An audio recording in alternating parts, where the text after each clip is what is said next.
Today I'm really excited because I have a fun product to talk about today. This is an ALLPOWERS SF200 flexible solar panel. And the reason I'm excited about it is because I've never used a flex panel before, and so I just want to see how it performs. So it's still a little bit early, we got a lot of shadows, so once it gets nice and warm, middle of the day, I'm going to hook this up and we'll see how well it does and run it through some tests. In the meantime, let's go over some numbers.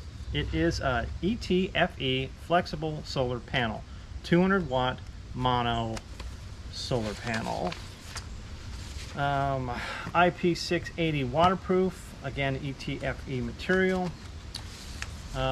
This is just the boring stats. We'll get to the fun stuff in a minute here. Open voltage is 38 volts, which is cool because I am going to be charging a 24 volt battery with it today. Maximum output is 2.65 amps. So let's unpack it, see what it looks like, and then in a few hours I'll hook it up and we'll run it through some tests. I'm excited.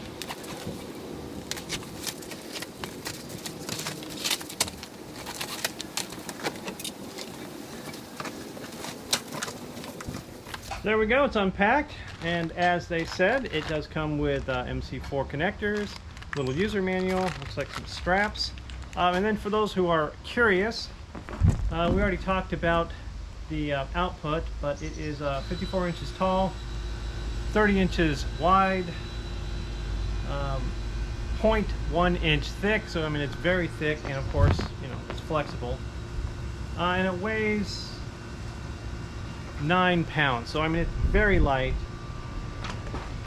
very thin, and very flexible, and it looks good. It's a good looking solar panel.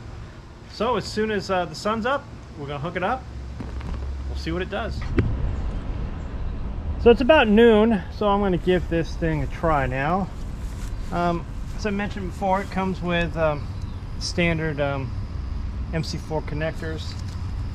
It comes with a manual which you know, explains the basics of how to set things up, serial versus parallel, all that sort of stuff. I'm not really going to read it because I already get all that stuff.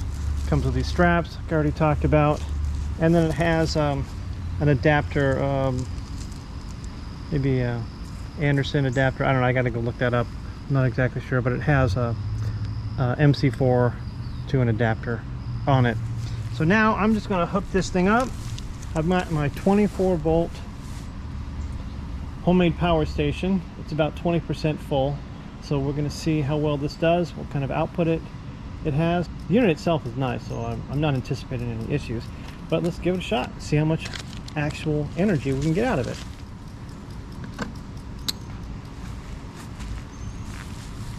So I'm going to try this several different times during the day. Right now, out of the gate, we're getting 120 watts out of it. I'm going to try different angles to see if that helps.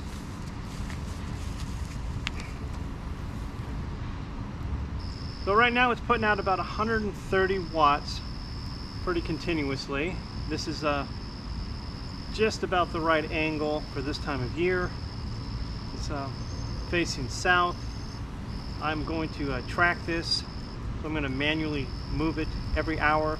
Again, it's noon now, so 1 o'clock, 2 o'clock, 3 o'clock. I want to see what kind of energy it gets out of it. But right now I'm getting 131 watts of energy out of it. So let's check back and see how it does. So it's about 1 o'clock now, and we're getting about the same, 131, 132 watts. So it's been pretty consistent. And I'm gonna check back another hour and see what we get. Well, it's 2 o'clock now. I've moved the panel in this orientation. I'm getting about 136 watts, which is a little bit more than when I had it the other way. I'm tracking with the sun, so I've moved it a little bit more to the south. It's about the right angle. So we're doing about 136. So not too bad. Again, it's 2 o'clock in the afternoon. No clouds in the sky. That's about it. I'll check back at 3 and see what I'm getting. Well, it's now 3 o'clock and I'm following the sun, so I've been turning it to the south. We're still at about 133 watts coming in, and that might seem a little low, but don't let that discourage you about this product, because here in Oklahoma I've discovered that my solar panels are always on the low end, and I've tried the regular used panels that I have. I've tried bifacial panels, and now this panel. They always are a little bit lower than the rated. So 135 out of a 200 watt panel might seem low, but I still think this is a really good panel, and I think that that lowness is more a reflection of my environment here than the quality of this panel. This is a really good panel, lightweight, flexible, portable. You know, if you had a rig, you know, an RV, or you had a campsite or something where you needed something that was very flexible, very lightweight, durable, water resistant, I think this is a good panel to have. So the fact that it's not hitting that great of numbers for me, I'm not too worried about it. I think if I had this in Colorado or California or Nevada, I'd probably be closer to, you know, 160, 165 watts. So I've been happy with this panel. I think it's a good panel. So thanks for watching. If anyone out there has used a panel like this, I'd love to hear your story. Leave a comment below. As always, like, comment, share, subscribe. And thanks for watching, and I will talk to everyone soon.